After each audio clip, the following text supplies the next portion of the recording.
Dans la maison numéro 7, le silence est roi, mais ses murs cachent un secret terrifiant. Madame Adesua, la propriétaire parfaite, offre des calendriers à ses locataires avec un sourire doux. Mais pourquoi? Personne ne le sait, jusqu'à ce que Chukwudi et Amaka, un jeune couple plein de foi, emménagent et défient un pacte ancien.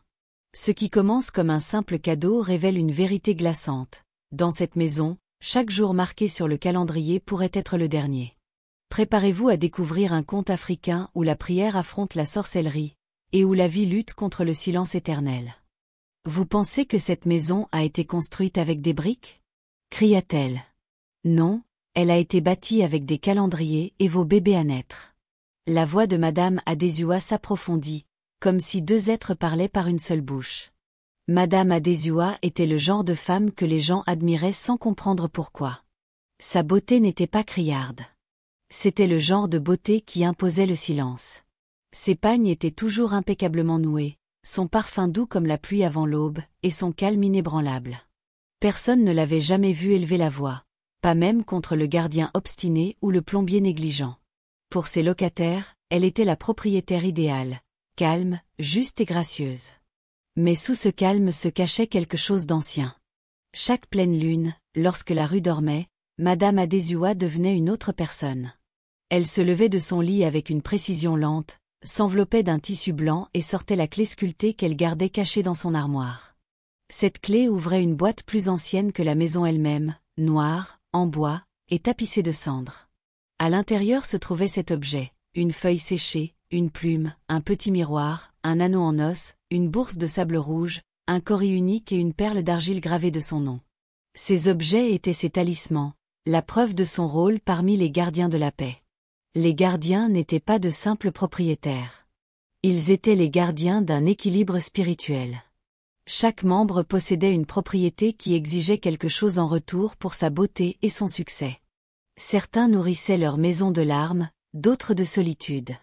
Mais le serment d'Adesua était le plus délicat. Sa paix serait maintenue par le vide. Aucun cri d'enfant, aucun travail de mère, aucun battement de cœur encore à naître ne serait jamais permis entre ces murs. Les réunions se tenaient toujours au cœur de la nuit. 7 membres se rassemblaient en silence sous la terre, dans une chambre secrète tapissée de craie et d'argile ancienne. Ils s'appelaient frères gardiens et sœurs gardiennes. Personne ne parlait jusqu'à ce que la chef, une femme aveugle des 2 yeux, entame le chant qui les unissait. Ils versaient de l'huile, du vin et du sang dans un bol commun, et à tour de rôle, ils murmuraient leur gratitude pour un nouveau cycle d'abondance.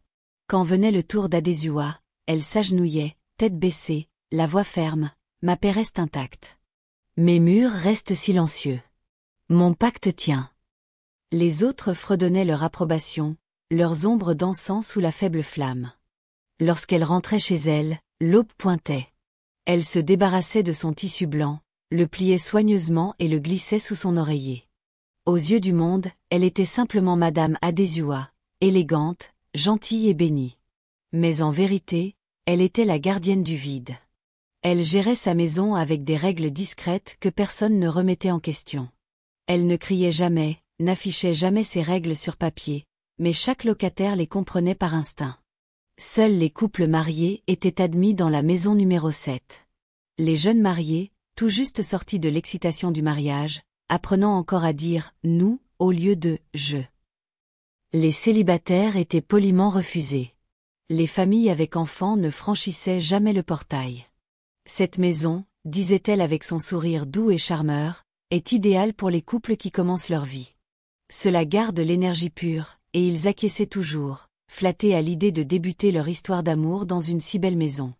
Lorsqu'un nouveau couple emménageait, Madame Adesua les observait attentivement. Elle étudiait leur façon de marcher ensemble, de rire, de se toucher. Puis, une fois les clés remises, elle attendait, non pas le loyer ou les appels pour l'entretien, mais le signe. Il arrivait sans faute. Entre le 2e et le 3e mois de leur séjour, le pot d'argile sous son lit se mettait à vibrer d'une chaleur légère, signalant une conception. Cela ne mentait jamais. Adesua se réveillait dans la nuit, s'asseyait lentement et murmurait « Un autre utérus s'est ouvert ». À l'aube, elle était habillée et rayonnante, son visage illuminé par un éclat de détermination. Elle se rendait à la porte du couple avec le même cadeau qu'elle offrait toujours, un calendrier enroulé, attaché d'un ruban rouge. « Ma chère, disait-elle gentiment à la nouvelle épouse, je vous ai apporté un calendrier de mon bureau. Vous savez, cela aide les jeunes femmes à s'organiser. Les visites chez le médecin, les jours de marché, la planification familiale. » L'épouse souriait, rougissant de l'attention. « Merci beaucoup, madame. Vous êtes trop gentille. » Adésua touchait doucement sa joue Poineville. « Gardez-le dans votre chambre.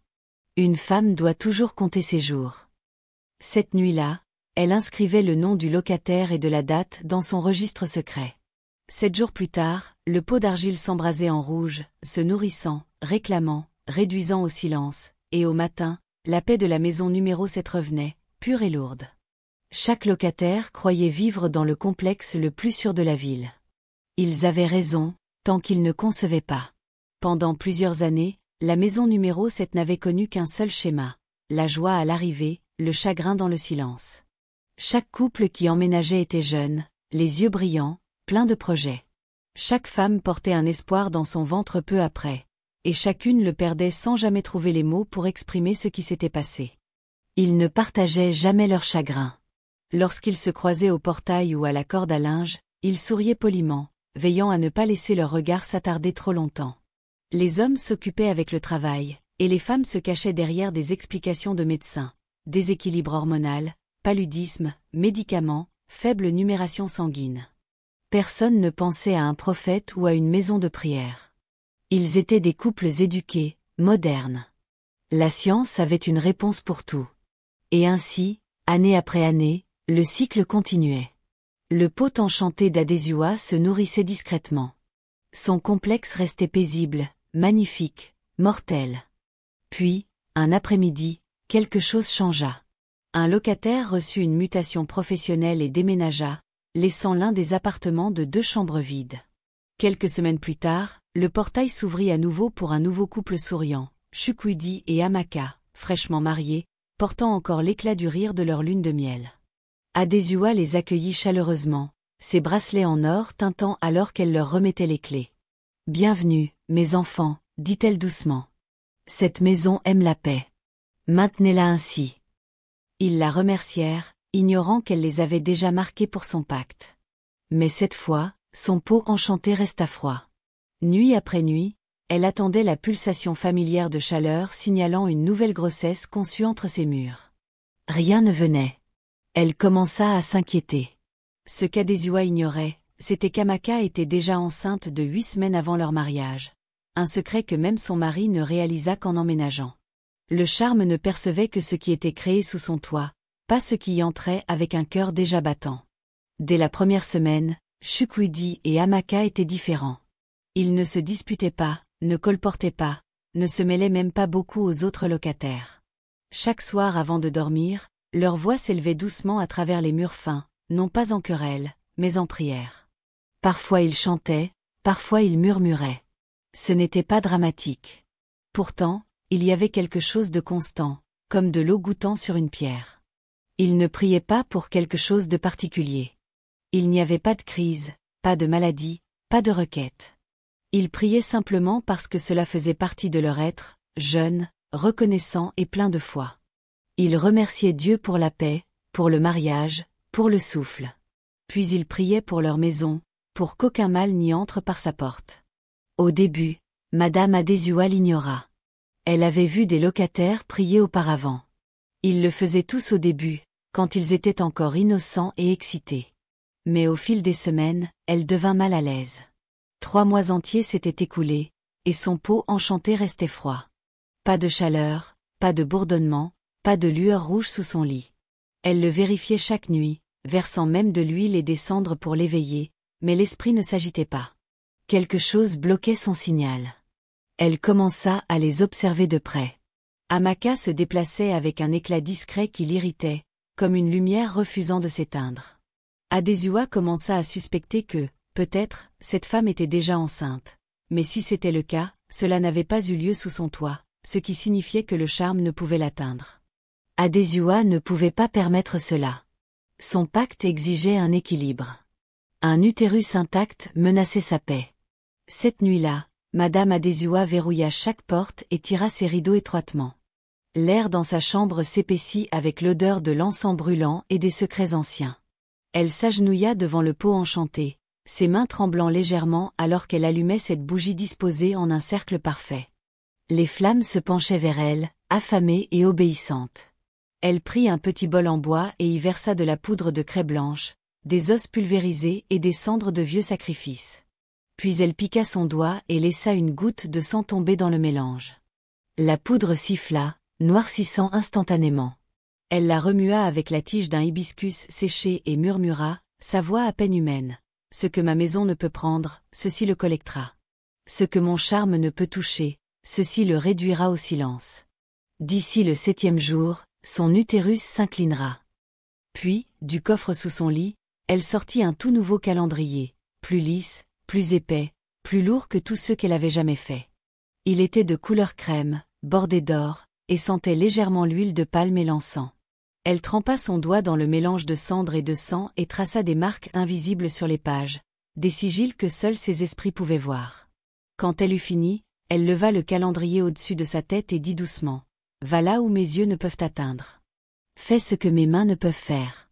Nourris-moi de paix. » Les bougies vacillèrent violemment, l'une après l'autre, comme si des mains invisibles les traversaient. Adézua exhala profondément, ses yeux brillant dans la faible lumière rouge. À l'aube, elle s'était baignée, avait noué son plus beau pagne et arborait son sourire le plus chaleureux. Elle traversa le complexe avec le calendrier soigneusement enveloppé dans un tissu de soie, fredonnant comme si elle ne portait rien d'autre que de la gentillesse. Quand Amaka ouvrit la porte, la voix d'Adézua était douce comme le miel. « Ma chère, dit-elle gentiment, je vous ai apporté quelque chose de spécial de mon bureau. Celui-ci porte chance. Gardez-le près de vous. C'est bon pour les jeunes épouses. » Et alors qu'Amaka prenait le cadeau avec des mains reconnaissantes, la bataille, que ni l'une ni l'autre ne comprenaient, avait discrètement commencé. À l'intérieur de la maison, Amaka accrocha le calendrier dans leur chambre, près de la fenêtre. Il semblait inoffensif, net, lumineux, avec de petites bordures dorées. Chukwudi sourit en le voyant pour la première fois. « Au moins, on peut marquer nos factures maintenant, » plaisanta-t-il en embrassant le front de sa femme. Il pensait que c'était juste un autre geste aimable de leur gentil propriétaire. Cette nuit-là, Adézua ne dormit pas. Elle resta assise sur son lit, les yeux fixés sur le pot enchanté. Elle s'attendait à voir une lueur, un éclat, même un filet de fumée, n'importe quoi. Mais rien ne se passa. Le pot restait froid, mort, presque insultant dans son silence. Son cœur battait fort. Pour la première fois en ces années de gardienne, elle se sentait impuissante dans sa propre maison. Pendant ce temps, dans l'appartement du couple, quelque chose d'autre s'agitait. Vers minuit, alors qu'Amaka priait doucement avant de se coucher, la flamme de leur bougie se mit à danser sauvagement. Le nouveau calendrier bougea sur son crochet et tomba au sol avec un bruit sourd. Amaka se figea. « Chukwudi, murmura-t-elle, l'as-tu bien accroché ?» Il se leva, le ramassa et le brossa légèrement. « C'est juste le vent, mon amour. Je vais le remettre. » Mais lorsqu'il le retourna, l'arrière du calendrier était humide, comme trempé de sueur. Perplexe, il le raccrocha. Ils retournèrent tous deux au lit et prièrent une fois de plus longtemps, plus profondément cette fois, sans savoir pourquoi. Pendant ce temps, dans sa chambre, Adézua sentit une vague de chaleur surgir soudainement de son pot enchanté. Elle sourit de soulagement, mais cela ne dura qu'un instant. La lueur s'enflamma, puis devint noire, relâchant un sifflement qui remplit sa chambre de fumée. Elle cria et recula en titubant, serrant sa poitrine. Le pot avait rejeté son offrande. Le lendemain matin, elle traversa le complexe avec des mains tremblantes, son sourire plus crispé que d'habitude. Depuis la fenêtre d'Amaka, une musique gospel s'échappait doucement, propre et lumineuse. Adézua s'arrêta, fixant la fenêtre. Pour la première fois, sa propre paix l'effrayait. Le calendrier était censé drainer la vie, pas résister à son charme. Mais quelque chose dans cette maison, dans cette femme, ripostait. Et ce qu'il y avait de simple chez Madame Adézua, c'était qu'elle n'avait jamais appris à perdre. La nuit suivante, l'air dans la chambre d'Amaka changea. C'était léger au début, une lourdeur qui s'installait sans prévenir, comme des yeux invisibles pressant contre les murs. Le ventilateur de plafond tournait paresseusement, mais elle ne pouvait se débarrasser du sentiment que quelque chose d'autre bougeait dans la pièce. Chukwudi dormait à côté d'elle, paisible et inconscient, mais Amaka restait éveillée, les yeux mi-ouverts, son cœur battant trop vite. Le nouveau calendrier était accroché silencieusement sur le mur face au lit. Au début, il semblait normal, brillant, net, intact. Mais lorsque l'horloge sonna minuit, elle crut le voir bouger légèrement. Un coin se souleva, bien que les fenêtres fussent fermées. Le papier brillant ondulait comme une respiration. Elle s'assit, fixant le calendrier. Plus elle regardait, plus il semblait pulser, faiblement, rythmiquement, presque vivant. Un jeu de lumière, se dit-elle. Ce devait être ça. Mais plus elle fixait, plus elle se sentait observée. Sa gorge se serra. La sueur perlait sur son dos. Lorsqu'elle détourna les yeux, elle l'entendit. Un léger tic. Pas de l'horloge. Du calendrier lui-même. Tic, tic, tic. Son souffle se bloqua. Lentement, elle regarda à nouveau. Le calendrier était immobile. Les chiffres semblaient scintiller légèrement dans l'obscurité, comme éclairés par-dessous. Elle plissa les yeux et sursauta. Une date était plus sombre que les autres, une tache cramoisie se répandant comme de l'encre sur le papier. « Jésus » murmura-t-elle, serrant sa poitrine. « Qu'est-ce que c'est » Chukwudi bougea à côté d'elle. « Qu'est-ce qui ne va pas » Elle força un sourire tremblant. « Rien, juste la chaleur. » Mais ce n'était pas la chaleur. C'était une présence. L'air avait un poids. Une odeur d'encens emplit son nez, faible, lointaine, mais indéniable. Lorsqu'elle ferma enfin les yeux, le tic-tac continua. Plus rapide maintenant, plus proche. Puis vint un murmure, doux, féminin, et étrange, « Compte tes jours ». Les yeux d'Amaka s'ouvrirent d'un coup. La pièce était vide. Chukwudi dormait profondément. Le calendrier restait immobile, ses pages figées. Elle resta éveillée jusqu'à l'aube, agrippant son drap comme une armure et murmurant des prières à voix basse, bien qu'elle ne comprît pas ce qui se passait. Quand les premiers rayons du matin filtrèrent à travers les rideaux, elle exhala pour la première fois depuis des heures. Tout semblait normal à nouveau, presque trop normal. Mais au fond d'elle, Amaka savait que quelque chose n'allait pas. Au troisième soir, elle ne pouvait plus le supporter. L'air dans la chambre ne semblait jamais pur. Même lorsqu'elle ouvrait grand les fenêtres, c'était comme si la pièce retenait son souffle. Chaque nuit apportait le même malaise, le même silence murmurant qui lui donnait la chair de poule.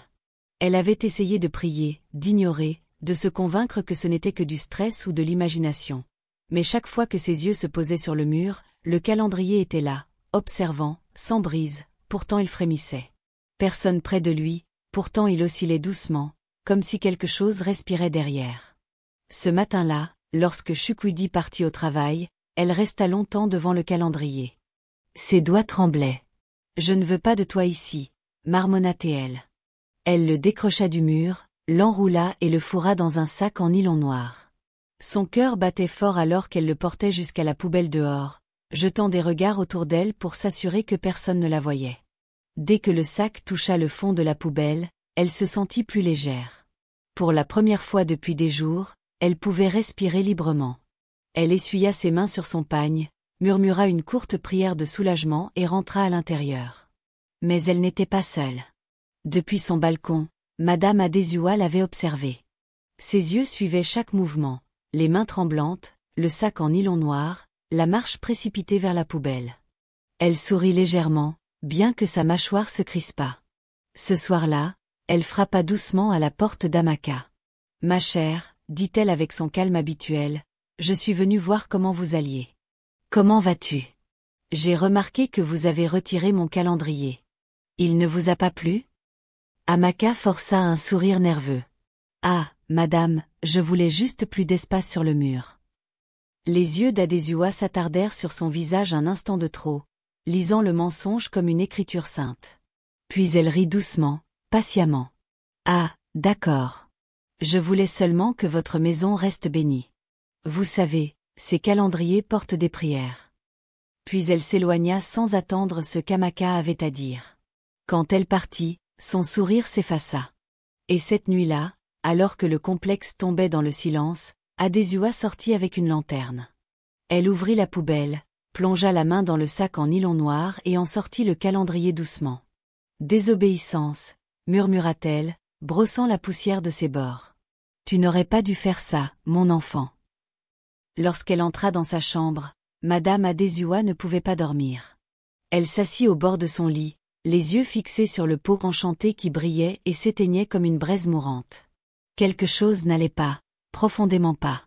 Le pot avait refusé de s'enflammer pendant des mois, et maintenant qu'il s'agitait enfin, son bourdonnement était étrange, instable, presque comme un avertissement. Avant l'aube, elle s'enveloppa d'un tissu blanc et quitta la maison discrètement. Ses pas la menèrent chez la mère des gardiens, la femme aveugle qui les dirigeait tous. Adésua s'agenouilla devant elle, tremblante. « Mère, quelque chose est entré dans ma maison que le charme ne peut toucher. Le bol ne le voit pas, pourtant ma paix est agitée. » La vieille femme inclina la tête, ses yeux voilés brillant faiblement. « Tu as été négligente, » râla-t-elle. Elle est arrivée en le portant déjà. Un enfant conçu avant qu'elle ne franchisse ton portail. Cette vie est plus ancienne que ton serment. Si cet enfant respire dans ton complexe, ton âme sera prise à sa place. Le sang d'Adésua se glaça. Alors, que dois-je faire? Mets fin, dit simplement la vieille femme. Avant qu'il ne te mette fin. Adésua rentra chez elle au lever du soleil, l'esprit sombre et tourbillonnant. Elle voulait donner un avis de départ à Amaka et son mari pour les chasser et récupérer sa sécurité. Mais les règles de sa société étaient strictes. Aucun locataire ne pouvait être expulsé sans raison. Il n'avait rien fait de mal, pas de retard de loyer, pas de bruit, pas d'offense. Elle ne pouvait donc pas les expulser. Elle ne pouvait que détruire ce qu'ils portaient. À partir de ce jour, la guerre commença. Adésua lança son assaut spirituel discrètement. Chaque minuit, elle brûlait des herbes qui emplissaient l'air d'une fumée douce et étouffante. Elle mélangeait du sang et de l'huile, murmurant dans la flamme. Elle invoquait des esprits pour troubler l'utérus d'Amaka, pour réduire au silence ce qu'elle ne pouvait voir. Mais chaque fois qu'elle terminait ses incantations, le pot vacillait faiblement, comme un feu noyé dans la pluie. Quand les charmes échouaient à atteindre l'enfant à naître, elle se tourna vers la plus vieille ruse de son pacte, la tromperie enveloppée de gentillesse. Elle devint l'image même de l'affection maternelle. Tous les 2 matins, elle frappait doucement à la porte d'Amaka avec quelque chose dans les mains. Un panier de fruits frais, une assiette de riz jollof, parfois même des bouteilles de jus frais. Sa voix était toujours douce, son sourire tendre. « Ma chère, » disait-elle chaleureusement, « j'ai fait trop de nourriture aujourd'hui. Prends. Tu as besoin de force maintenant que tu t'installes. » Amaka ne refusait jamais. Son éducation ne le lui permettait pas. Elle acceptait les cadeaux avec gratitude, disant toujours « Merci beaucoup, madame. Que Dieu vous bénisse. » Mais quelque chose en elle ne la laissait jamais les consommer. Elle ne comprenait pas pourquoi. Chaque fois qu'elle apportait l'assiette à table, sa poitrine se serrait. Parfois, elle avait des vertiges. Parfois, elle se souvenait soudain qu'elle n'avait pas prié pour cela. Une fois, elle essaya de goûter une tranche de mangue, mais avant qu'elle ne touche ses lèvres, l'électricité se coupa et l'assiette glissa de sa main, se répandant sur le sol. Une autre fois, Adésua apporta une bouteille de jus, froide, sucrée, invitante. Amaka la plaça au frigo, prévoyant de la boire après le dîner. Ce soir-là, alors que Chukwudi tendait la main pour la prendre, la bouteille glissa et se brisa, répandant le jus sur les carreaux. Chaque cadeau se gâtait avant d'être consommé. Chaque repas refroidissait, se renversait ou disparaissait dans d'étranges accidents. Et pourtant, Adésua continuait d'en apporter, sa patience lisse, mais ses yeux brûlant plus sombrement chaque jour. Dans sa chambre, elle commença à fulminer en silence. Enfant ingrate, sifflait-elle, arpentant devant son pot enchanté. Je t'offre la mort, et tu me rends la résistance.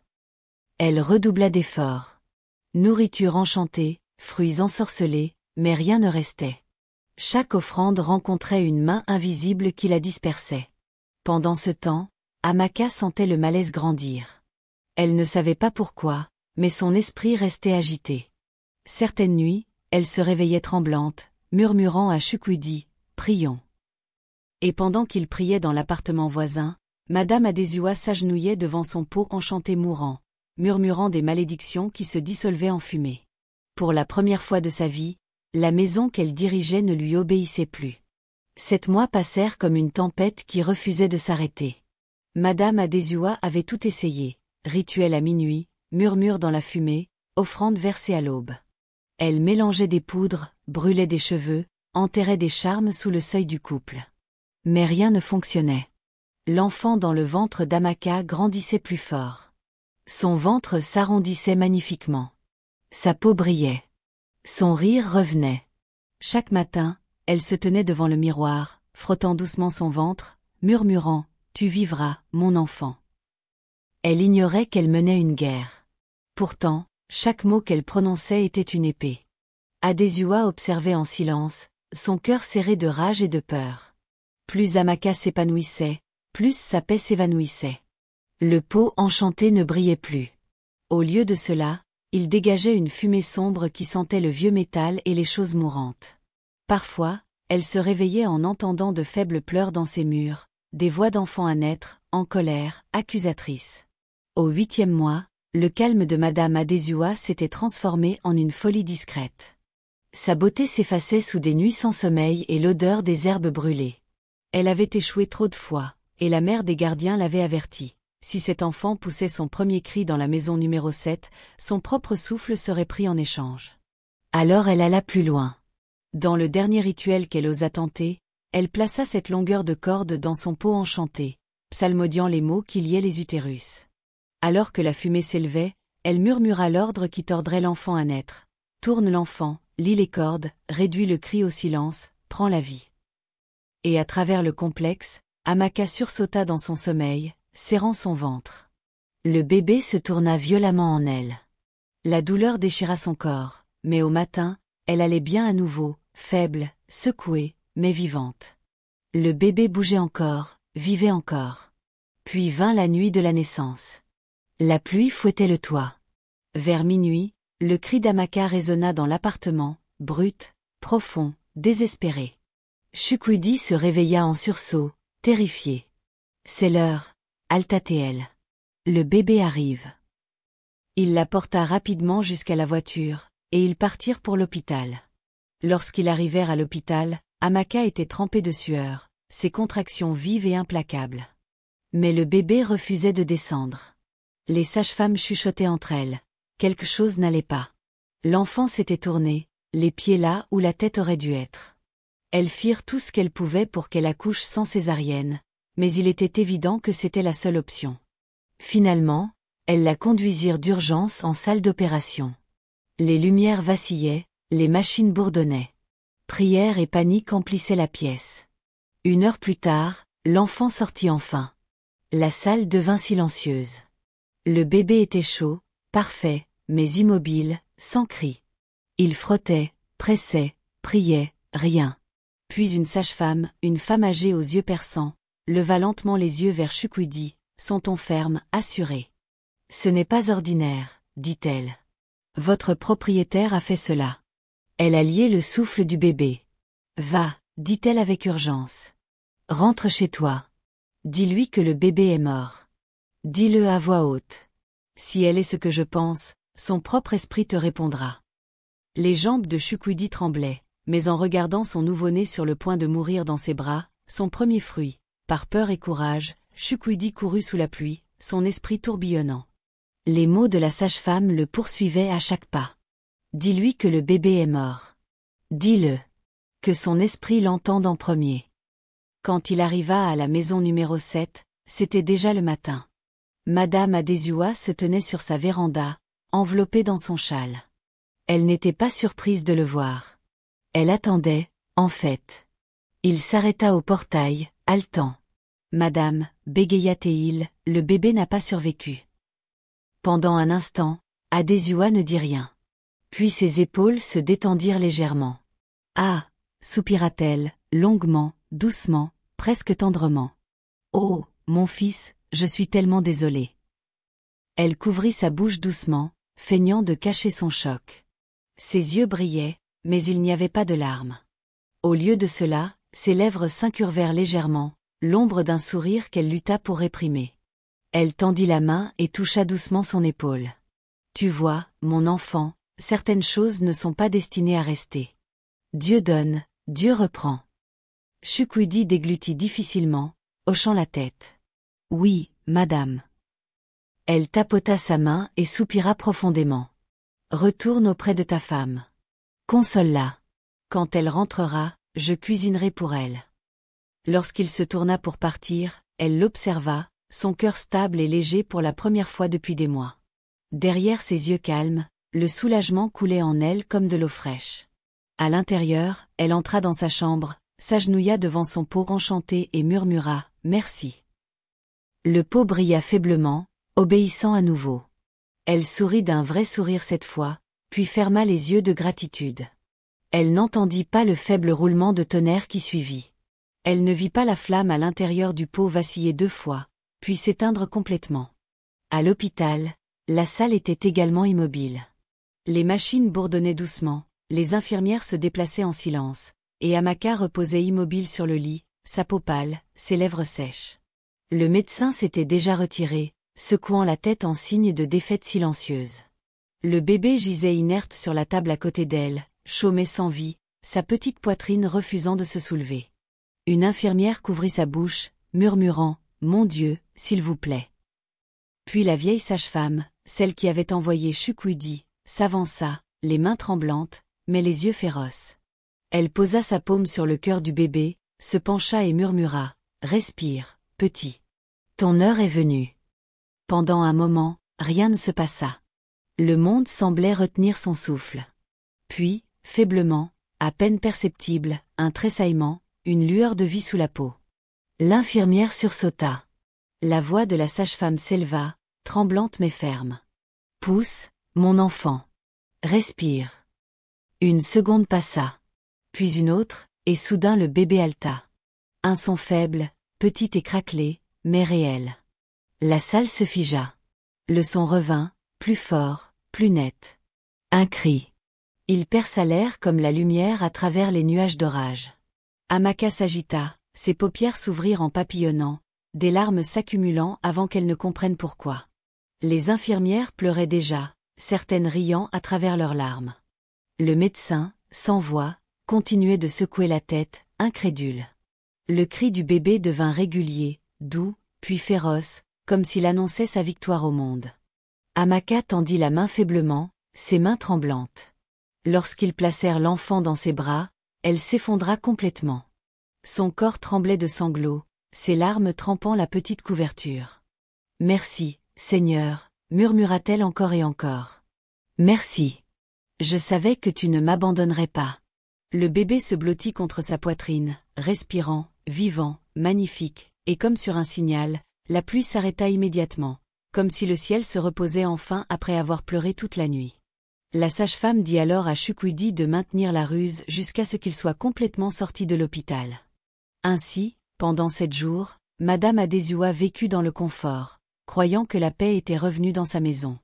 Son pot enchanté brûlait d'une flamme basse et stable, ses miroirs ne se fissuraient plus. Elle marchait plus légèrement, ses pas gracieux à nouveau. Chaque fois qu'elle voyait Chukwudi, la tête baissée et les yeux creux, son cœur gonflait de satisfaction. Le garçon semblait brisé, exactement comme elle l'attendait. Elle lui disait souvent, de ce ton maternel et calme, « Dieu sait mieux, mon fils. Certaines vies ne sont pas destinées à rester, mais la paix doit rester. » Puis un matin, elle le vit franchir le portail, portant un petit sac. Amaka suivait derrière, encore faible, son foulard noué lâchement, son visage pâle. Le sourire d'Adesua s'élargit, doux et triomphant. Elle essuya ses mains humides sur son pagne et s'avança, feignant l'inquiétude, ignorant que la sage-femme portait le bébé juste derrière Amaka. « Mes enfants » commença-t-elle doucement. « Vous êtes rentrés tôt. Est-ce que… » Puis cela arriva. Un son si aigu, si vivant, déchira l'air. Un cri, pas faible, pas nouveau, puissant, plein de vie et de défi. Le cri du bébé traversa la maison numéro 7 comme un tonnerre fendant le ciel. Chaque fenêtre vibra, les pots de fleurs tombèrent, et les oiseaux s'éparpillèrent du toit. Madame Adesua se figea sur sa véranda, son arrosoir glissant de ses mains. Le son frappa sa poitrine comme du feu, vif, vivant, sacré. Elle recula en titubant, serrant son pagne. « Qui trouble ma paix ?» cria-t-elle. « Qui a apporté la vie dans cette maison de silence ?»